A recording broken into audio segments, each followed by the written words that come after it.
Ladies and gentlemen, members of the delegate, good to see people from Nigeria and other African countries here tonight. The weather is wonderful, it's actually nice, and so you brought good weather for us from Africa. Well, really, I don't know if I need to take too much of the time because of I have a long book and quite a lot of chapters in there. So I won't go into that detail as Mr. Bahari has actually shared briefly on his experience and what he believes Africa and Nigeria need. The only thing I will add really is sometimes we may be speaking to the combative, and in this situation we might be doing that. But one thing I will add is basically let's look at the issue of she talk of pride, and this is one thing I always talk about. I talk about two things in Nigeria. That I'm stateless. I don't have a state in Nigeria. I'm just a Nigerian. And in Africa, I'm just an African. So,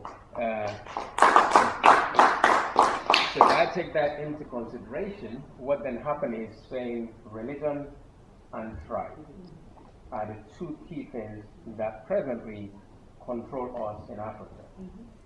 The other point is, surely enough, you won't go to anywhere that somebody will not ask you, where are you from? You, Mayor, as you really shared, when people look at you, they will already place you somewhere, and that decide if I want to have a conversation with the person or not. That again, we cannot delete for now, but if our leaders begin to show consideration that they can share with people, not because you're from my party or my religion or my location, then the followers begin to follow. Now the DNA in anybody who has a child, your children would like to emulate you and do better than you are doing. But the DNA that I can see in Africa and Nigeria, for example, is following people who have never done anything but became something in life. Now if that's the process, then I don't want to do anything so that I can become something in life. And that's the picture. So, and that's the picture we're selling. And there is no doubt indeed that Africa oil the engine of success across the Western world. There is no doubt that resources have been explored. But again, if your heart is leaking, it's up to you to make sure that the water stops. And so if Africans decide that they want to bring their resources here, we can't blame the West for accepting what you brought to us. There's a story right now going around that the Nigerian government has lost more than $10 billion on a yearly basis over the last 20 years for an agreement that they signed that they did not claim.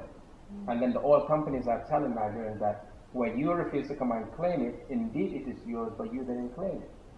So if the point is the same, then we as leaders, we just have to try. And for me, I concluded that I tried to see the reason why our leaders fail.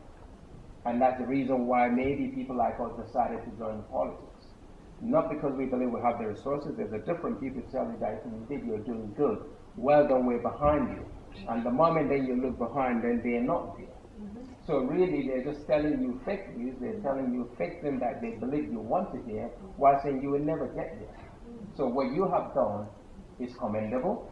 And then you can see that the system, by one, you won. Over there, you cannot decide to win by one.